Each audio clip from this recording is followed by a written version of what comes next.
Quand j'enfilais ma blouse, j'étais le docteur Simès. Quand j'enlevais ma blouse, j'étais Michel Simès, le patient.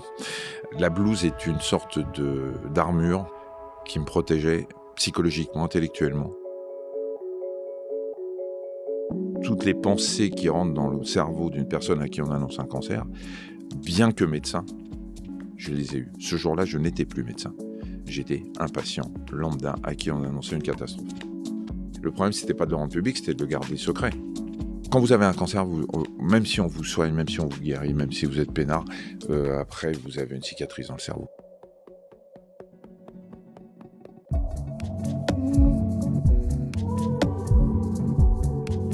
Bonjour, je suis Juliette, je suis infirmière en oncologie depuis 11 ans. Aujourd'hui, je coordonne toute une équipe d'infirmières chez Résilience. Périodiquement, je prendrai le relais d'Anne-Sophie pour passer de l'autre côté, en donnant la parole à ceux et celles qui soignent les personnes touchées par le cancer. À travers ces épisodes, je vous propose de briser la glace et de mettre en lumière l'humain qui se trouve derrière chaque blouse. Au fil de leurs histoires, je vous propose de partir à la découverte des parcours de soins. Ici aussi, pas de conseils médicaux, pas de mode d'emploi, pas d'injonction, mais plutôt une pause, une rencontre, un témoignage, une voix.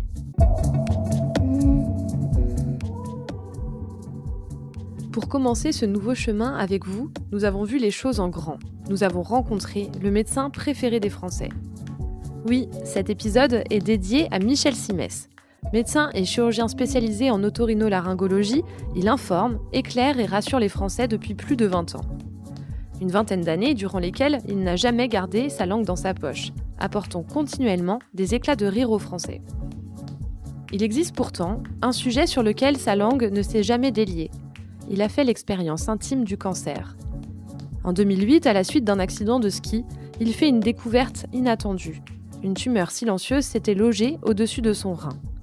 Heureusement, une intervention chirurgicale rapide vient mettre un terme à sa propagation et permet à Michel Simès de guérir.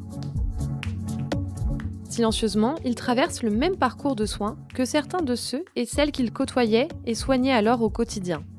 Dans cet épisode, Michel Simès revient sur cet événement marquant de sa vie, un événement qui laissera une cicatrice indélébile.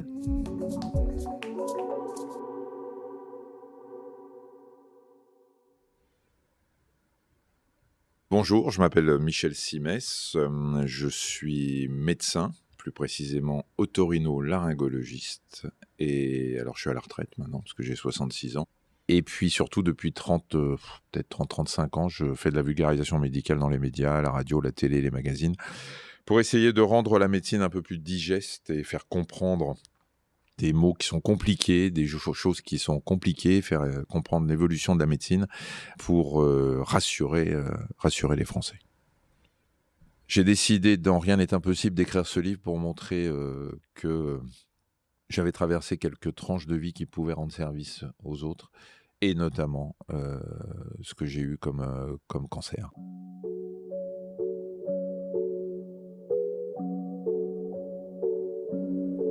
Alors c'était en 2008, de façon assez incroyable, puisque je n'avais absolument aucun symptôme. Je faisais du ski avec mon fils qui avait 11 ans à l'époque, et dernier jour, dernière piste des vacances de février à la Clusaz, et il m'emmène sur le snowpark, et j'y suis allé sans vouloir faire de figure, mais bien évidemment, j'en ai fait une je me suis retrouvé par terre. Je suis tombé à plat ventre, j'ai eu très mal aux côtes, et puis j'ai réussi à descendre quand même, et on est rentré à Paris, et puis plusieurs jours après, j'étais fatigué, quand on a un traumatisme sur les côtes, ça fait très mal, on dort mal, etc. Et puis au bout de, je sais pas, peut-être 2-3 semaines, je me suis dit, bon, je vais quand même aller faire une radio. J'avais une côte qui était pétée, qui expliquait un peu tout ça. Et en même temps, j'ai eu des symptômes, j'ai eu les urines un peu foncées.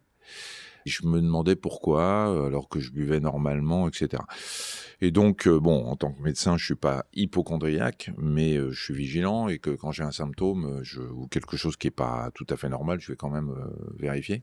J'ai la chance d'avoir accès quand même à des spécialistes, des amis. Je vais voir un pote qui est chef de service de gastro-entérologie à Pompidou, l'hôpital dans lequel j'exerçais, et puis je lui dis bon, écoute, je suis un peu fatigué, j'ai les urines un peu foncées, j'ai un peu mal sur le côté, bon, il y a la côte et tout. Je me demandais si je m'étais pas fait quelque chose sur la rate. Examine-moi, il m'examine, il n'y a rien, et il me dit bon, écoute, va faire un scanner quand même, c'est par sécurité, et j'ai de la chance. Il appelle le service de radiologie de Pompidou, ils disent il y a un patient qui vient de se désister, qui descend tout de suite. C'est quand même. C'est sympa parce qu'en général, pour avoir un scanner, c'est pas tout de suite. Et je descends, je fais mon scanner, le monsieur qui s'occupe de la radio, on déconne un peu, machin. Et puis à un moment, je le vois revenir et il me dit on va faire une injection pour mieux voir un peu les reins, etc. Mais je sens bien dans son regard et dans son intonation qu'il n'a plus envie de déconner. Et là, je me dis, bon, peut-être qu'ils ont trouvé un truc sur la rate, machin. Et à la fin de l'examen, je sors et m'attendait devant le cabinet de radiologie de l'hôpital, non seulement le radiologue, mais surtout mon pote qui était descendu. Et là, je suis médecin, je comprends qu'il y a quelque chose qui n'est pas très normal. Et effectivement, il me dit, je peux vous voir dans mon bureau, et là, il m'annonce que j'ai une tumeur sur le rein. Voilà. Donc, c'est comme ça que je l'ai appris, c'est comme ça que le diagnostic a été fait. Alors, la tumeur faisait 3 cm et demi, c'est une tumeur qui était au-dessus du rein. Donc, ce qui était incroyable finalement dans cette histoire, c'est que la couleur de mes urines n'avait rien à voir avec ça, puisque la tumeur était hors voie excrétrice, donc elle donnait strictement aucun symptôme. Ma douleur n'était pas due à ça. Ma fatigue n'était pas due à ça. Rien de ce qui m'a alerté, finalement, n'était dû à ma tumeur qui ne parlait pas du tout. Elle faisait 3 cm et demi et elle était située au-dessus du rein, donc vraiment, je pense que je n'aurais commencé à avoir des symptômes probablement qu'avec des métastases. Parce qu'avec, c'est à partir de 6 cm que cette tumeur envoie des métastases, à peu près. Donc découverte complètement fortuite. Une chance incroyable. Et voilà, on m'a enlevé la tumeur, pas de chimio, pas de radio. On m'a donné le choix entre une ablation complète du rein ou une ablation de la tumeur seulement en laissant une partie du rein. C'est ce que j'ai choisi, ce qui nécessitait une cicatrice un peu plus grande, mais j'en avais rien à foutre. Et voilà, puis c'est 2008, j'ai fait des examens tous les 6 mois au début, tous les ans ensuite, après tous les 2 ans. Et on est en 2023, donc 15 ans après, quand je vais voir le radiologue, qui n'est pas le même, hein, c'est un autre radiologue, il me dit, bon, moi je veux bien vous faire votre scanner quand vous voulez, mais enfin bon, là on va peut-être on va peut-être ralentir. Alors j'y vais quand, non pas quand je m'angoisse, mais quand je me dis, bon allez, c'est trop con, on va faire un scanner, et puis on va vérifier que tout va bien. Et tout va bien. Moi, en tant que médecin, quand on me l'a annoncé, j'ai été assommé et j'ai eu ce moment de sidération commun à tous ceux à qui on annonce un cancer. Mais je me suis pas dit, alors attends, avant de s'inquiéter, regardons ce que c'est comme cancer, le type histologique, le type de tumeur, le pronostic, le traitement, etc. Quand vous êtes médecin et que vous avez annoncé plusieurs fois dans votre vie, de très nombreuses fois, des cancers à des patients, en sachant qu'on allait les opérer, qu'on allait leur faire de la chimio, qu'on allait leur faire de la radiothérapie, la première chose à laquelle vous pensez, c'est tout ce que vous allez recevoir, vous, en chimio, en radio, et voir si on va vous sauver la vie ou pas. Et sauver la vie, j'y pense pas, on pense à la mort. Et donc, bon, c'était paradoxal parce que le médecin que je suis, quand j'annonce des cancers, j'essaye de tout faire pour rassurer les gens en disant « Ne vous inquiétez pas, on va vous sauver, on va vous guérir, on va vous faire ça, c'est un bon pronostic, etc. » Sachant très bien qu'à la première consultation, les gens n'entendent pas. Mais vous faites votre boulot de médecin quand vous dites ça. Et là, en tant que patient, je ne pensais qu'à une chose, c'est à la mort. Je me disais, Alors, on va me l'enlever, on va faire de la radio, on va faire de la chimio, combien de temps je vais tenir, est-ce que je vais voir mes enfants grandir? Enfin, te tout toutes les pensées qui rentrent dans le cerveau d'une personne à qui on annonce un cancer, bien que médecin, je les ai eues. Ce jour-là, je n'étais plus médecin. J'étais un patient lambda à qui on annonçait une catastrophe.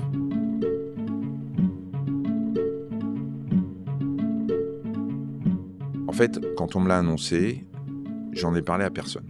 Mais personne, c'est-à-dire ni ma femme, ni ma famille, bien évidemment. J'ai attendu d'avoir le rendez-vous avec le chirurgien. J'ai eu la chance d'avoir un rendez-vous rapide. Et puis après, la question de le rendre public... Enfin, je suis en train d'essayer de me mettre à la place de quelqu'un qui est connu, qui a une notoriété ou une popularité, à qui on annonce un cancer et qui veut le rendre public tout de suite. Il y a un problème pathologique quand même. Là, il y a quand même... Je veux dire, on pense qu'à soi, quoi. Et je pense que ça ne m'est même pas passé par la tête. Le problème, c'était pas de le rendre public, c'était de le garder secret. Parce que j'avais pas du tout envie que ça sache et qu'on me rajoute une pression à celle que j'avais déjà, alors que j'avais prévenu personne. Donc, à l'hôpital, tout s'est fait très discrètement. Le secret médical a été parfaitement gardé. Après, j'ai prévenu progressivement très très peu de monde autour de moi. Et puis, bon, après, les mois ont passé. Et pourquoi je ne l'ai pas rendu public? Pour plusieurs raisons. La première, c'est parce que je suis un peu obsédé par l'idée de garder une vie privée quand on est public, parce que moi, enfin, bon, après, chacun fait ce qu'il veut de sa vie, mais très franchement, je ne comprends pas les gens qui sont connus et qui vont montrer leur famille, leur maison, leurs vacances et tout. Moi, c'est un truc qui me dépasse. Donc, c'était quelque chose d'intime, de personnel. Je n'en avais pas parlé à mes parents, et je peux vous dire, ma mère est décédée, mais mon père a 92 ans aujourd'hui. C'était en 2008, je lui ai annoncé il y a 3 mois. Donc, je ne voulais pas que ni mes amis, ni les gens à qui j'en avais pas parlé l'apprennent par la presse. La deuxième chose, c'est que j'étais médecin encore en exercice et que je pensais qu'il était compliqué pour moi d'être à la fois médecin et malade vis-à-vis d'un patient. Un patient vient me voir, il vient pour confier sa vie à un médecin. S'il sait que le médecin qu'il a en face de lui a un cancer, ou on a eu qu'il est peut-être en sursis, que machin, il va me regarder différemment. Enfin, moi, je le ressentais comme ça. Je voulais que le patient continue à voir comme un médecin et non pas un médecin malade. Après avoir eu ce cancer, j'ai continué à exercer, et quand j'annonçais un cancer à un patient, je prenais une piqûre de rappel. Le patient pouvait se dire, tiens, je sens que le médecin est ému pour moi. S'il avait su que j'avais un cancer, et ça aurait été un peu compliqué. Donc pour toutes ces raisons, je n'ai pas voulu le rendre public.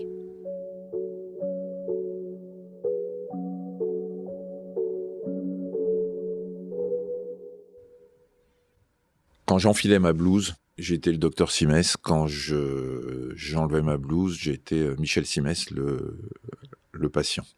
La blouse est une sorte d'armure qui me protégeait psychologiquement, intellectuellement, et qui faisait que quand je la mettais le matin en arrivant à l'hôpital, hormis les moments où j'annonçais un cancer à un patient et où j'avais cette cicatrice qui se réveillait dans mon cerveau, j'étais un autre homme. Je sais pas, j'ai peut-être un dédoublement de personnalité où j'arrive à prendre suffisamment de recul, mais quand vous avez des gens qui viennent vous voir, alors en ORL, on ne traite pas avec des cancers, heureusement, mais quand un patient va vous voir et vous raconte ses problèmes, vous sortez de cet égoïsme, de cet égocentrisme qu'on peut tous avoir pour vous occuper des autres. Donc, j'arrivais finalement facilement à gérer mon métier de médecin grâce à la blouse qui faisait une barrière entre la personne qui était à l'intérieur de la blouse et le patient. Et quand j'enlevais la blouse, j'avais plus cette armure, j'avais plus cette protection, et je redevenais le patient qui pouvait être inquiet. Le problème du cancer, c'est que c'est un mot pour définir des centaines de maladies. Et que ce mot cancer ou le mot tumeur est tellement synonyme dans l'esprit du public de maladie grave que, avant même que vous ayez dit les mots qui suivent le mot cancer, ou que vous ayez parlé du pronostic, etc., hop, le mot mort est associé. C'est un truc de fou. C'est cancer synonyme mort. Voilà. Immédiatement, vous vous dites, ça y est, je suis mort. Ou je vais mourir très vite. Et on a beau communiquer, on a beau expliquer, on a beau dire les choses, je pense que ce sera toujours comme ça. Parce que c'est vrai, on ne soigne que 60% des cancers. On ne guérit que 60% des cancers. Ce qui veut dire que quand on vous dit que vous avez un cancer, vous pensez aux 40%, vous ne pensez pas aux 60%. Et je pense que c'est culturel, que c'est voilà, c'est comme ça chez nous, peut-être pas ailleurs, mais on a ce mot qui est associé à la fin. C'est la fin de vie. Bon, on peut se battre pour essayer de faire comprendre, et c'est ce que je fais régulièrement, que le cancer, c'est pas synonyme de mort. Et encore une fois, qu'on guérit du cancer. Quand j'annonçais des cancers, je disais aux gens, je sais à quoi vous pensez. Hein. Je me mets à votre place, je sais à quoi vous pensez. Vous n'êtes pas aujourd'hui, vous n'avez pas de partie du cerveau disponible pour m'écouter. Je vous dis juste une chose. Vous avez, alors j'essayais d'associer des mots bizarres, vous avez un bon cancer. Moi, j'ai eu un bon cancer, par exemple. Mais quand, par exemple, en ORL, on traite les cancers de la thyroïde, qui sont considérés comme des bons cancers, parce qu'une fois qu'on a traité, c'est terminé. Et je disais aux gens, bon, il y a des cellules cancéreuses, mais vous avez un bon cancer. Ça veut dire que j'ai 100% de chance de vous guérir. 100%. Vous ne retiendrez pas beaucoup de mots dans ce que je vous ai dit, mais cancer, ça va vous rester. Essayez de garder le mot 100%. Voilà. Essayez de vous dire que c'est chiant, il va y avoir un traitement, ça vous assomme, mais c'est quasiment 100% de guérison. Donc, c'est pas la peine de multiplier les mots. Quand on est médecin, quand vous allez voir le médecin, vous avez besoin d'aller voir quelqu'un une personne sur laquelle vous allez vous appuyer. Surtout pour des maladies comme le cancer. Vous avez besoin de quelqu'un de fort. Vous avez besoin de quelqu'un à qui vous allez confier votre vie. Vous voulez être sûr qu'il soit compétent. Vous voulez être sûr que ce soit le meilleur, qu'il n'y ait pas mieux que lui pour vous sauver. Vous voulez quelqu'un qui vous écoute et qui vous parle. Vous voulez quelqu'un qui va vous accompagner. Parce que ce que je disais à mes patients qui ont des cancers, c'était on forme une équipe. On est deux. Moi, je ne peux pas me battre sans vous. Les gens qui ont un cancer du larynx et qui fument, je leur dis, vous pouvez continuer à fumer. Enfin, je veux dire, c'est votre vie. Mais si vous voulez qu'on ait des chances de vous guérir, il va falloir que vous m'aidiez. Alors que le patient vient pour que je l'aide, je retourne la situation en lui disant, j'ai besoin que vous m'aidiez. Parce que moi, j'ai les armes pour vous aider, pour vous sauver ou pour vous soigner. Mais ces armes-là, je ne peux pas m'en servir tout seul. C'est vous qui allez m'aider à pouvoir vous soigner. Et donc, ça responsabilisait le patient. Et moi, je trouve que c'était une bonne méthode. Encore une fois, c'est celle que j'utilisais. Je vais peut-être faire hurler les cancéros, mais moi, c'est la méthode que j'utilisais en disant, on va former une équipe. Si vous continuez à fumer alors qu'on vous soigne le cancer du larynx, ça va être compliqué. Donc, je sais que ça va vous demander un effort, mais il faut que vous m'aidiez, moi, à être plus efficace dans mon traitement. Mais c'est valable dans le cancer, mais dans d'autres maladies. Si des gens viennent pour des problèmes d'apnée du sommeil, c'est des gens qui sont en surpoids, qui arrêtent de respirer la nuit avec des conséquences sur la tension artérielle et le cœur, je leur dis, moi, si vous ne perdez pas du poids, je ne vais pas pouvoir... Alors oui, je peux vous mettre un appareil, je peux tout faire, mais il faut que vous m'aidiez aussi. Donc... je pense que le médecin doit à la fois garder une posture de médecin, il doit être rassurant dans le sens où vous avez tapé à la bonne porte, je suis compétent, et comme je travaille à l'hôpital, s'il y a des domaines dans lesquels j'ai des doutes, s'il y a des choses qui me dépassent, j'ai des compétences complémentaires dans le service, et on va travailler tous ensemble, je vais vous accompagner, et faites-moi confiance, on va tout faire pour vous sortir de là. Donc, c'est une posture.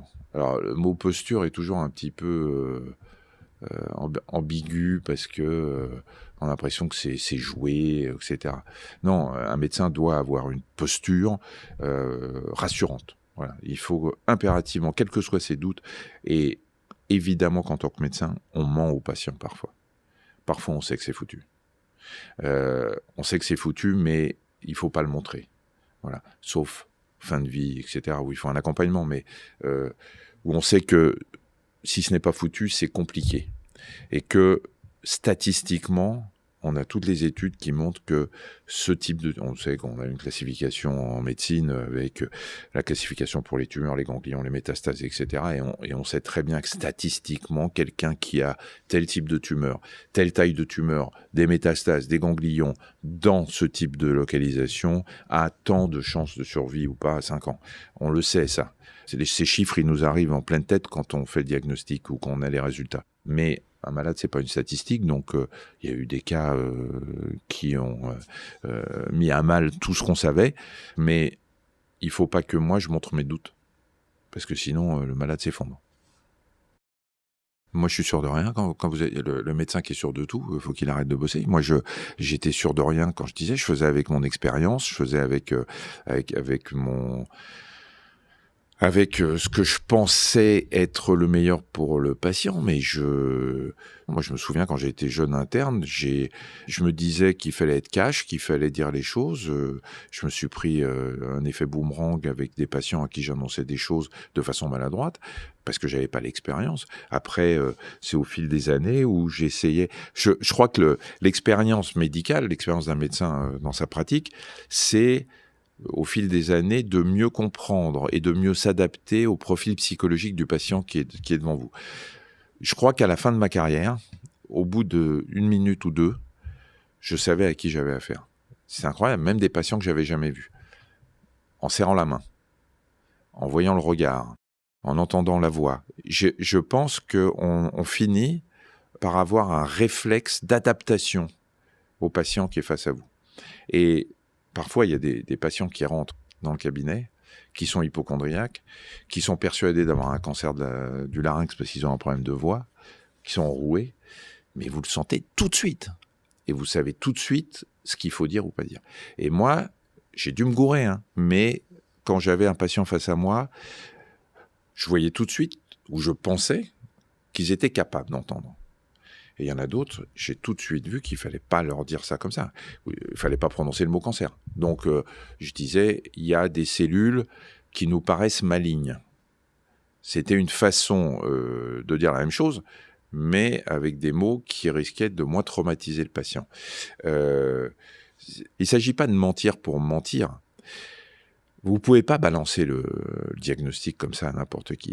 Moi, on me l'a dit tout de suite parce que j'étais médecin, mais il y a des gens, il va falloir plusieurs consultations pour amener le diagnostic, et donc vous êtes obligé de mentir par omission.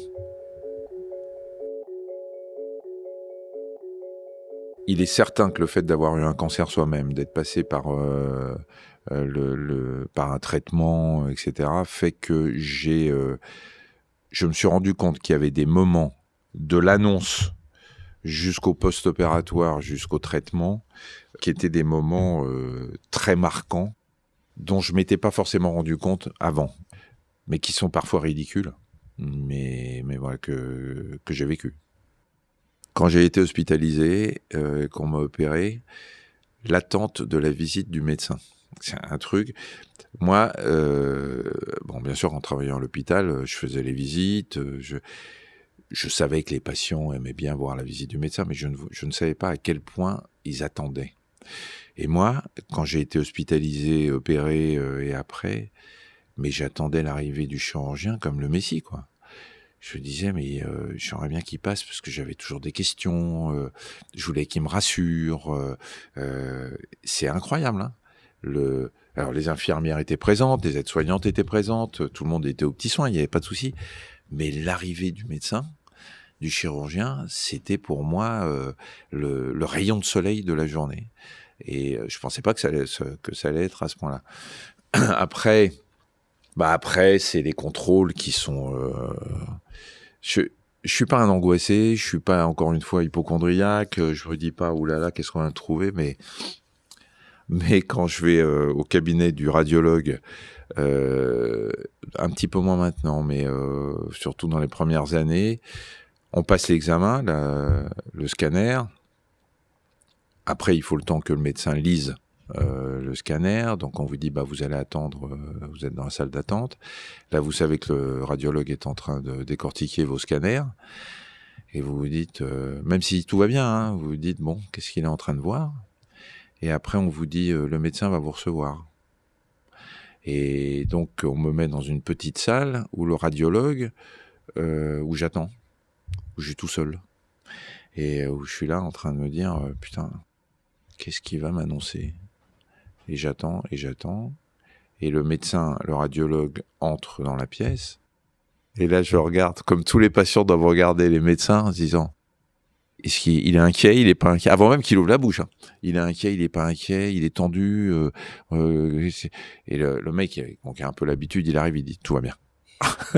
Voilà. Et ça, en tant que médecin, je ne me rendais pas compte de l'attente, et de l'angoisse qu'on peut avoir dans l'attente des résultats.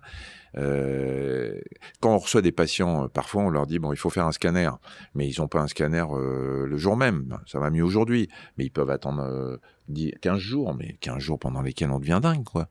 Et une fois que vous avez le scanner, le radiologue va pas vous donner le compte rendu, il va me l'envoyer. Donc c'est une semaine de plus. Alors maintenant il y a les mails, il y a machin, etc.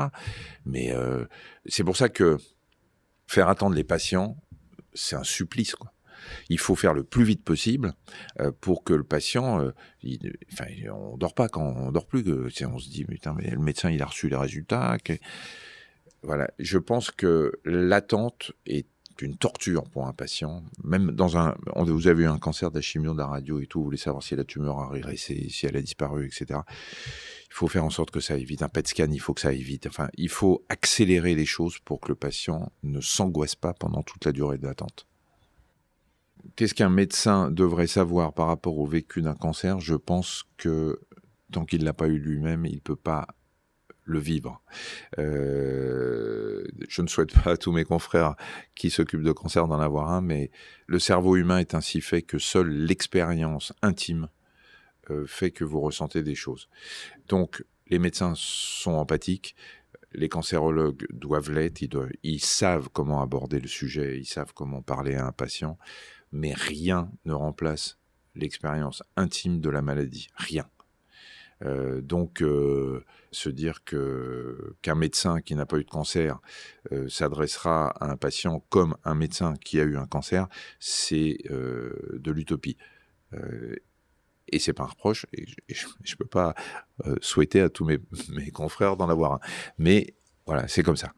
Maintenant, ce que le patient doit savoir quand on lui annonce un cancer, je pense que le patient doit savoir que si on lui annonce un cancer, il va avoir ce moment de sidération qui est incroyable, hein, que j'ai vécu, qui est que vous n'entendez plus ce qu'on vous dit parce que vous avez des pensées parasites qui mobilisent l'ensemble de votre cerveau qui n'est plus disponible pour l'écoute.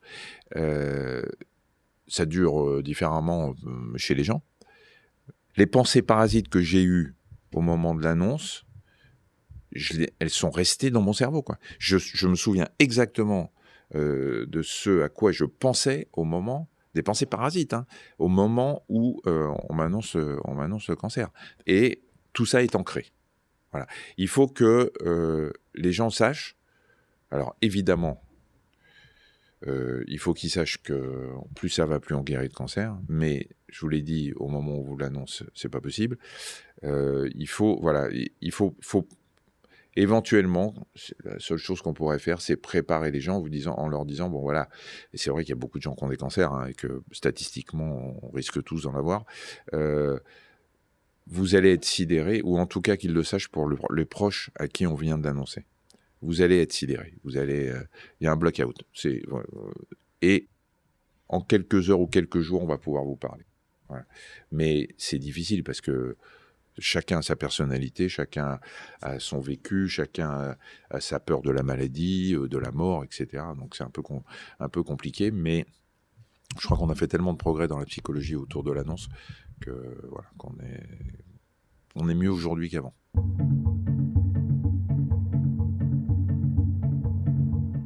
C'est une expérience personnelle, mais je suis pas obsédé par ça aujourd'hui. Euh, je suis plus obsédé par la prévention. C'est pour ça que j'en ai parlé dans mon bouquin. C'est pour ça que je l'ai rendu public. Je suis sidéré par le fait que la médecine aujourd'hui propose des dépistages qui permettent de sauver la vie et que les gens n'y vont pas. C'est un truc qui me... J'ai du mal à comprendre. J'ai du mal à comprendre. Il y a le col de l'utérus, la prostate, le côlon, tout ça. C'est le sein. Ces cancers-là, on peut les dépister tôt. Et il y a encore, 30%, il y a que 30% des Français qui vont se faire dépister. Ça, j'ai du mal à comprendre. Et quand je fais de la communication autour de ça, je suis un peu plus virulent et un peu plus agressif en disant, on ne peut pas avoir deux discours. Demander à la médecine de vous sauver et soi-même ne pas aller vers ce que la médecine vous propose pour vous sauver. Il y a un vrai problème aujourd'hui de responsabilité de la part des Français sur le dépistage des cancers. C'est une vraie catastrophe. Moi, quand j'entends, je l'ai dit dans le bouquin, mais quand j'entends des gens me dire, des potes, je ne vais pas me faire dépister parce que j'ai peur qu'on m'annonce un cancer. Mais où est le raisonnement ? C'est quoi le côté rationnel de ce raisonnement ? Oui, oui, si t'as un cancer, on va le trouver. Voilà. Et comme il est petit, on va te sauver. Tu préfères, si tu as un cancer, attendre qu'il soit trop gros et que tu risques d'en mourir plutôt que d'avoir... Je ne comprends pas ce raisonnement, même si je l'explique par l'angoisse, par l'hypocondrie, par tout ce que vous voulez. Mais voilà, ce que le cancer a changé, et plutôt la découverte de ces chiffres ont changé, c'est ce qui m'a poussé à rendre public le mien, en disant oui, moi j'ai eu de la chance. Vous n'aurez pas tous la chance de chuter à ski et puis de vous faire dépister un cancer, mais j'ai eu de la chance, mais provoquez-la la chance. Vous n'avez pas de symptômes, mais la médecine vous propose de chercher les cancers de petite taille. Faites-le. Pour moi, l'avenir du cancer, c'est, et bien sûr, en premier lieu, le dépistage précoce. Par les examens dont on dispose aujourd'hui, mais j'espère qu'un jour, par une simple prise de sang, on pourra trouver des cellules circulantes ou en tout cas des antigènes, des choses des marqueurs du cancer qui permettent de se dire tiens, il y en a un quelque part, on va aller le chercher avant même qu'il soit pratiquement visible par les examens radiologiques dont on dispose aujourd'hui. Et puis, on est aujourd'hui à 60% de guérison des cancers, ce qui est quand même énorme. Moi, je me souviens quand j'étais étudiant en médecine, quand on diagnostiquait un cancer du testicule chez un jeune homme, il avait 90% de risque de mourir. Aujourd'hui, il a 95 ou 99% de guérison. Enfin, on a des progrès considérables. Voilà, j'espère que demain, ce chiffre va aller le plus possible vers... Les 90, les 100% seront, à mon avis, jamais atteints parce qu'on va diagnostiquer trop tard certaines tumeurs, mais voilà, qu'on progresse dans le traitement, dans la guérison, en étant avec le moins de délabrement et le moins de conséquences possibles. Et puis, bien évidemment, l'efficacité et la non-nocivité des traitements. Aujourd'hui, la chimiothérapie, la radiothérapie sont de plus en plus efficaces, de plus en plus ciblées, de plus en plus adaptées au type de tumeur et à la génétique des tumeurs, en essayant de toucher le moins possible tout ce qui est sain dans l'organisme et qui, malheureusement, par exemple pour la radiothérapie ou la chimio, vont entraîner les effets secondaires. Aujourd'hui, on va cibler de plus en plus, être de plus en plus efficace et avoir de moins en moins d'effets secondaires pour que ce soit plus supportable.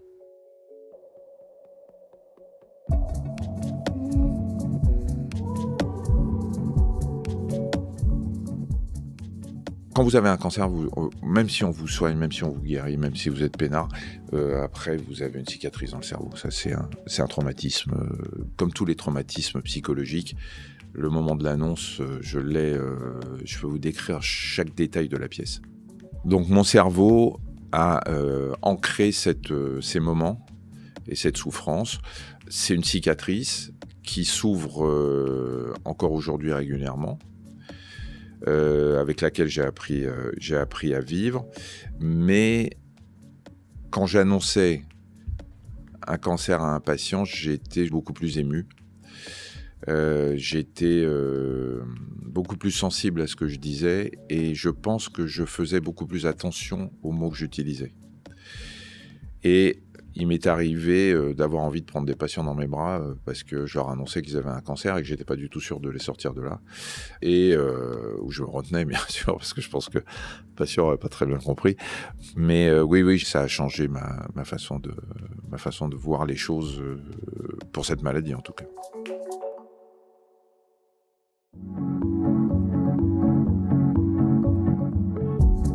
Quand je mettais ma blouse, j'étais Dr Simès. Quand j'enlevais ma blouse, j'étais Michel Simès, le patient. Cette phrase résume bien le paradoxe dans lequel Michel Simès se trouvait. Alors qu'il faisait lui-même l'expérience du cancer, Michel Simès a décidé de le garder caché, par pudeur et respect pour sa vie privée d'une part, mais aussi par égard envers ses patients et sa posture de médecin qu'il a souhaité préserver. Malgré cette blouse, qu'il enfilait telle une armure, il n'a pas pu échapper aux grandes questions et aux pensées parasites, ou encore aux doutes soulevés par le cancer. La maladie a percé l'armure, confrontant Michel Simès aux mêmes problématiques et à la même consternation que n'importe quel patient. Ce récit, il le raconte en détail dans son livre « Rien n'est impossible, mon histoire pourrait être la vôtre », dont la sortie en 2023 coïncide avec l'annonce de sa maladie passée. Il est aussi l'occasion pour lui de rappeler la nécessité du dépistage, renforcée par les multiples et récentes avancées qui le rendent de plus en plus précoce. Alors, Résilience se joint à Michel Simès pour diffuser cette piqûre de rappel. Pourquoi ne pas se faire dépister, ou plutôt, pourquoi ne pas mettre toutes les chances de son côté ?